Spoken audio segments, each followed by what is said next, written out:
Hey team, we are starting a new series this Sunday and we have snow day. So I want to cover both of those things with you.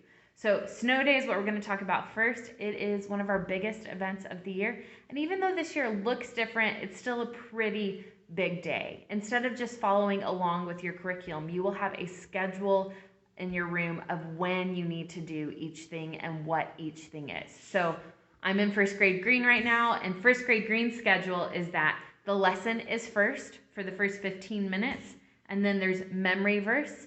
And memory verse, instead of doing what it says in your book, is actually this shaving cream. So about this much is all a kid needs. It's not a lot at all. And they will spread it out until it's smooth, and then they can write in it. And you can make some pretty cool shapes. And then after the memory verse, they go and they wash their hands. I'm just gonna stay like this for now. And then after they wash their hands, you have freeze dance, which is actually one of your time filler games, your bonus games, which I'll show you on your board in just a second. And then they would have their snow party for first grade, which for your snow party, it's a 10-minute party, and 2 volunteers come into your classroom to run it. They know the activities, they know what's supposed to happen. You get to help during that part and enjoy that time with your kids, and those 2 volunteers are the ones that are kind of in charge of the plan, and they've got it covered.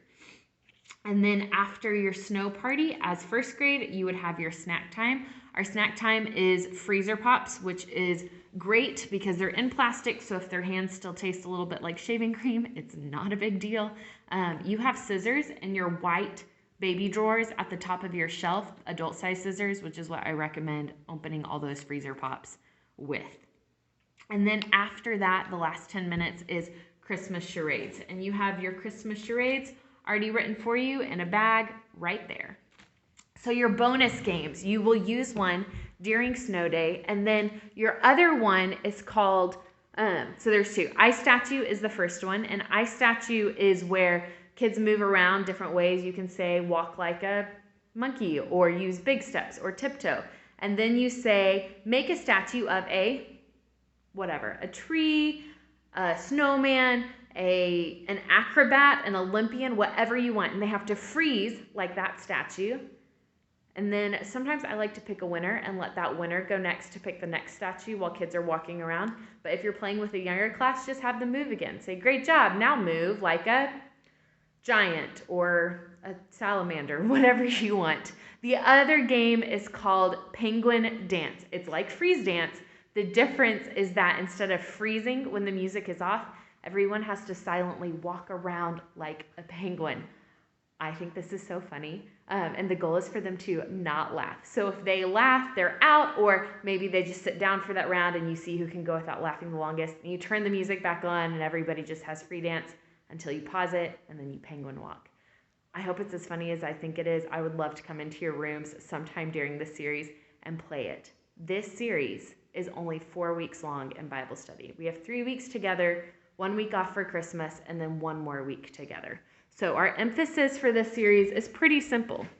You have some paper ornaments, and every single week you will add one of these paper ornaments to this Christmas tree that's in your room. It's just a paper Christmas tree on the wall with some cool things for you to look at, but each week you have a main point ornament for you to add to the Christmas tree. On week 2, you will actually make extra ornaments with paper, or the kids will make that to add to the Christmas tree too, so you'll get to decorate your Christmas tree. But because the series is so short, there's a couple of things I don't want us to miss. The first thing is that we spend 3 weeks on the Christmas story, and then that 4th week, we actually share the gospel of Jesus dying and rising again and saving us. And so I think this is such a cool opportunity to help kids connect Christmas and the cross. So talk about how even before Jesus came to earth, he was part of the plan to rescue us. And when he came to earth as a baby, he still had a mission plan to come and rescue us. And that his whole life, he lived a perfect life. He never sinned, not when he was a baby, not when he was a teenager, not when he was an adult, because he died for our sins. And just helping them make that connection there, because otherwise it's a pretty big leap forwards in the story. And then the other thing is that this is Christmas time. So enjoy the time with your kids. Christmas is one of my favorite times of year. My middle name is Noelle, and I just feel like I have to represent it.